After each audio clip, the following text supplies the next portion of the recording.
अस्सलाम वालेकुम बच्चों। जमात हश्तुम मज़मून ज़बानदानी सबक नंबर 9 फ़कीर। इस सबक के मुसन्निफ़ है अज़ीम बेग चुगताई। प्यारे बच्चों, इससे पहले जो मैंने आपके साथ वीडियो शेयर किया था उसमें इस सबक को बहुत ही अच्छी तरह से तस्वीर के ज़रिए सबक को लफ्ज़ ब लफ्ज़ पढ़ते हुए समझाया गया था। अब इस वीडियो में मैं आपको मानी और इशारात और मशक़ी सरगर्मियाँ बताऊंगी। तो चलिए हम देखते हैं कि मानी और इशारात में क्या है। तो हालात ज़ार, इसका मतलब होता है बुरी हालत। जब हम कभी कोई सफ़र के दौरान या बाज़ार हाट में या कहीं और भीड़ भाड़ की जगह पर जाते हैं, बहुत ज़्यादा परेशान हो जाते हैं, तो हमारी हालत जो है वो हालात ज़ार हो जाती है। उसके बाद होता है चिलमन। चिलमन यानी पर्दा। सदा देना मतलब फ़कीर का आवाज़ लगाना। जब फ़कीर गली में आवाज़ लगाता है तो उसको हम कहते हैं सदा दे रहा है, फ़कीर सदा दे रहा है। यहाँ पे सदा जो है वो स्वाद से लिखा गया है और एक सदा जो है वो सीन से भी लिखा जाता है, तो ये हम मानी अल्फाज भी हो जाते हैं बच्चों। आगे है मुस्टंडा। मुस्टंडा का मतलब होता है जो इंसान बहुत ज़्यादा मोटा ताज़ा हो, हट्टा खट्टा हो, जवान हो, उसको क्या कहते हैं? मुस्टंडा कहते हैं। ठीक है। आगे है राह खोटी करना। राह खोटी करना मतलब देर लगाना या किसी को काम का बिगाड़ना।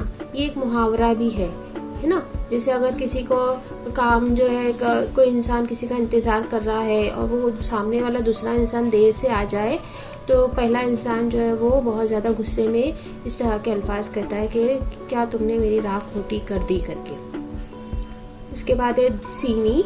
सीनी का मतलब होता है धात का बना हुआ ख्वान मतलब बर्तन। उसके बाद है चम्मल। चम्मल का मतलब होता है कासा या भीख का कटोरा। अक्सर आपने कुछ फ़कीर जो होते हैं जैसे कुर्ता लुंगी पहने हुए रहते हैं, गले में उनकी बहुत सारी मालाएं होती है, हाथ में उनके जो है वो चिमटा होता है, उंगलियों में बहुत सारी अंगूठियाँ होती है, तो उनके हाथ में एक जो है वो प्याला लकड़ी का जो है सब काले रंग का जो है प्याला जैसा होता है जिसको चम्मल या कासा कहते हैं। साएं जी यानी फ़कीर। दस्त बरदार होना यानी किसी भी चीज़ को छोड़ देना। जब हम किसी चीज़ से हाथ धो बैठते हैं या किसी चीज़ को खो देते हैं तो हम उसको कहते हैं दस्तबरदार होना। उसके बाद आता है शशुपंज मतलब बहुत ज़्यादा सोच विचार करना किसी भी मामले में।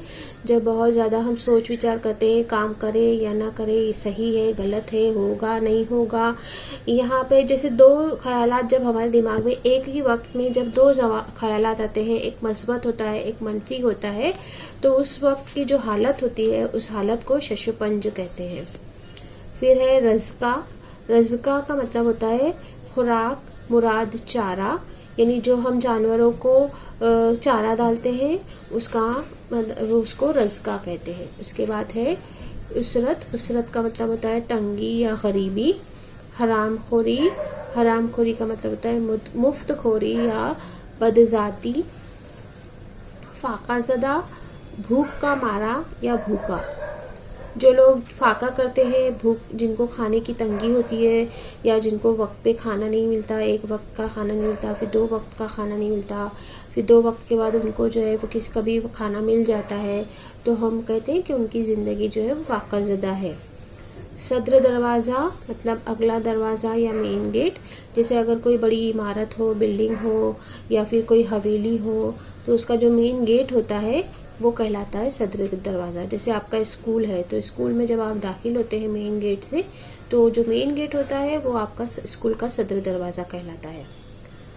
आगे है कफनी। कफनी का मतलब होता है बेअस्तीन का कुर्ता। मूजी तकलीफ़ पहुँचाने वाला। मरे पर 100 दर्रे मतलब मुसीबत पर मज़ीद मुसीबत नाजिल होना, यानी कोई इंसान जो है वो एक मुसीबत पर में जो है वो परेशान है और मज़ीद उस पर अगर कोई और परेशानी आ जाती है, जैसे बारिश की वजह से किसी की घर जो है वो घर की छत जो है वो गल रही है और ऐसे भी कुछ देर के बाद अगर वो छत ही गिर जाए तो ये हो जाता है कि मरे पर 100 दर्रे, यानी एक मुसीबत तो थी और एक बड़ी मुसीबत उस पर आ गई। हुंकार, हुंकार का मतलब होता है हाँ की आवाज़। बहुत मरतबा हम अगर बातचीत के दौरान जो है वो हम हाँ नहीं बोलते, सिर्फ इस तरह कहते हैं, तो उसको हुंकार भरना कहते हैं। सरत, सरत का मतलब होता है तेज़ रफ्तार, तेज़ी या जल्दी। जैसे अगर आप रास्ते पे खड़े हो और एक तेज़ रफ्तार बाइक जो है वो आपके पास से गुजर जाए, तो इस वक्त ये कह सकते हैं कि एक जो है वो मोटरसाइकिल सरत से गुजर गई। फिर है पट्टे, पट्टे का मतलब होता है राने। अब हम मशकी सरगर्मियाँ देखते हैं बच्चों। तो मशकी सरगर्मियों में आपको जो है वो यहाँ पर सदा लगाने वाला जो फ़कीर है उसका हुलिया आपको बयान करना है। तो यहाँ पर पहला है फाका ज़दा, मतलब वो कई दिनों से उसे खाना नहीं खाया था। ज़ईफ़ुल उम्र, यानी उसकी उम्र में भी वो ज़ईफ़ था, यानी बूढ़ा था। चितड़े लगाए कपड़े पहने थे, मतलब उसके पेवन लगे हुए कपड़े उसे पहने थे। और बेकसी और बेबसी की जिंदा तस्वीर था, यानी उसको देखने के बाद वो बेबसी और बेकसी का जिंदा तस्वीर नज़र आ रहा था। उसके बाद है फाटक में जब मुसन्निफ ने देखा फाटक में से दाखिल होने वाले फ़कीर का क्या हुलिया क्या था, तो ये हुलिया लिख रहा है आपको कि उसके गले में माला थी, हाथ में एक फ़कीराना मोटा डंडा था, उसके जिस्म पर फ़कीराना लिबास था और गले में उनकी झोली थी, हाथ में चम्बल था और उन्होंने तहमा बांधे हुए था। जैसे कि जो मैं आपके साथ तस्वीर यहाँ पे दिखा रही हूँ, तो ये देखो, इसमें मैं बता सकती हूँ आपको, ये है उसके कासा, ठीक है, और ये है चम्बल जो उसके हाथ में जो है फ़कीराना डंडा है। तो इस तरह का ये फ़कीर था और ये मुसन्निफ है। तो बच्चों इसके बाद का जो आगे का जो कवायद का हिस्सा है वो फसल जवाब, मुख्तसर जवाब, वो इंशाल्लाह हम जब ज़ूम पर लेसन होगा तब मैं आपको समझाऊंगी। अल्लाह हाफिज़।